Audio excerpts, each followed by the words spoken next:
शांति।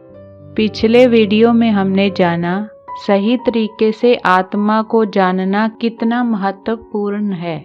साथ में जाना कि आत्मा पहले है या देह पहले है, और ये भी जाना आत्मा ही मुख्य है और जड़ शरीर है उसकी रचना, आत्मा है रचेता।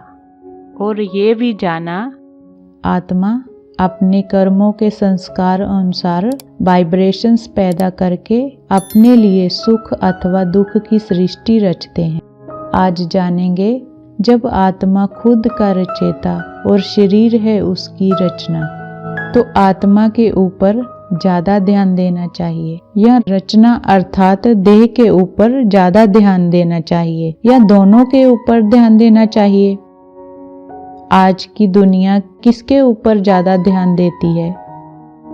कोई से पूछो आप कौन हैं, कोई बताएगा हम बूढ़े हैं, कोई बताएगा हम आदमी हैं, कोई बताएगा हम औरत हैं, कोई बताएगा हम बच्चा हैं, कोई कहेंगे हम मास्टर हैं, डॉक्टर हैं, इंजीनियर हैं, वकील हैं, जज हैं, मिनिस्टर हैं। लेकिन उनसे पूछा जाए कि तुम हमेशा यही हो जो तुमने बताया जब पैदा हुए थे, तब मास्टर, डॉक्टर, इंजीनियर, वकील वगैरह वगैरह थे क्या? तो ये जो बोला वह देह भान में आकर बोला या अपने को आत्मा समझकर बोला? देह भान में आकर बोला। समझते हैं हम देह हैं। ये आज की दुनिया देह को ही प्रायोरिटी देती है। आखिर खुद क्या है वह कोई नहीं जानता। सब अपनी देह के बारे में ही बताएंगे, देह का ही ऑक्यूपेशन बताएंगे, देह की उम्र के हिसाब से बताएंगे, स्त्री या पुरुष के हिसाब से बताएंगे। ये कोई नहीं जानता कि हम सदाकाल में क्या हैं।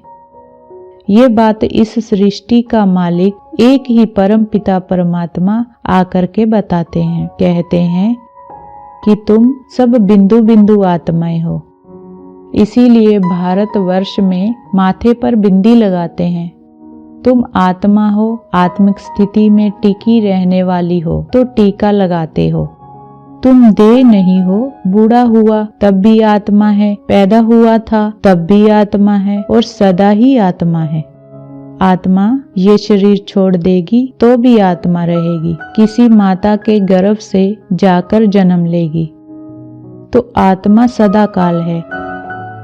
आत्मा कभी मरती नहीं। आत्मा अजर अमर अविनाशी है।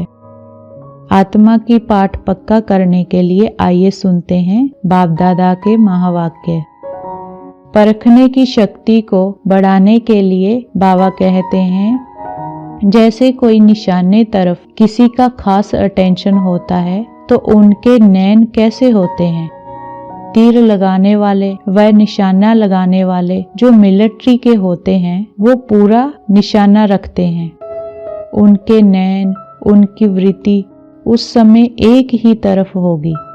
तो जो ऐसा निश्चय बुद्धि पक्का होगा, उनके चेहरे से ऐसे महसूस होगा जैसे कि कोई निशानेबाज है। आप लोगों को मुख्य शिक्षा ही मिलती है कि एक निशान को देखो, अर्थात भ्रिकुटी के मध्य में बिंदी को देखो। अर्थात जब भी किसी को देखो तो भ्रिकुटी में आत्मा को देखो। तो बिंदी को देखना भी निशान को देखना है। तो निश्चय बुद्धि की निशानी क्या होगी? पूरा निशाना होगा। निशान जरा भी हिल जाता है तो फिर हार हो जाती है। निश्चय बुद्धि के नैनों से ऐसे महसूस होगा जैसे देखते हुए भी कुछ और देखते हैं। उनके बोल भी वही निकलेंगे। ये है निश्चय बुद्धि की निशानी। निशानेबाज की स्थिति नशे वाली होती है। तो निश्चय बुद्धि की परख है निशाना और उनकी स्थिति नशे वाली होगी। ये प्रैक्टिस अभी करो। अव्यक्त वाणी है 8/5/69। आत्मा की पाठ पक्का करने के लिए शिव बाबा के मुख से सुनते हैं। राजयोग तो आत्मा का पुरुषार्थ है। आत्मा मन बुद्धि को कहा जाता है। मनुष्य मर जाता है तो मन बुद्धि रूपी आत्मा की शक्ति निकल गई। ऐसे नहीं कहते कि मन बुद्धि उसमें अभी रह गई। क्या चीज निकल गई?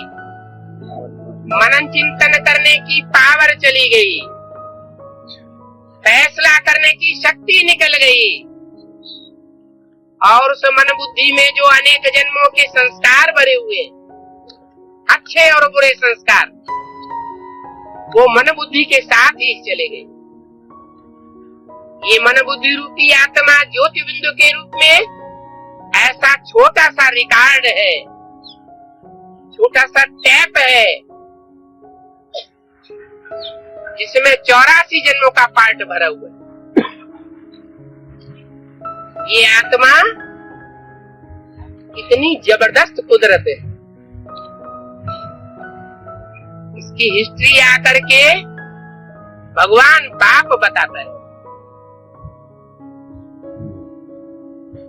अपनी आत्मा के 84 के चक्र को जानने के लिए और परमात्मा बाप के बायोग्राफी को जानने के लिए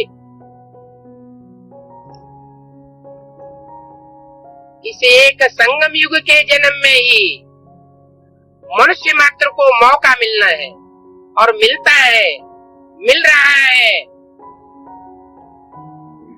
इसके अलावा और कोई जन्म नहीं होगा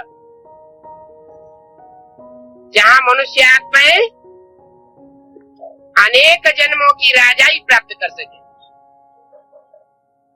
ये जन्म जन्मांतर की राजाई भगवान आकर के देते हैं, लेकिन जो पढ़ेंगे वो प्राप्त करेंगे।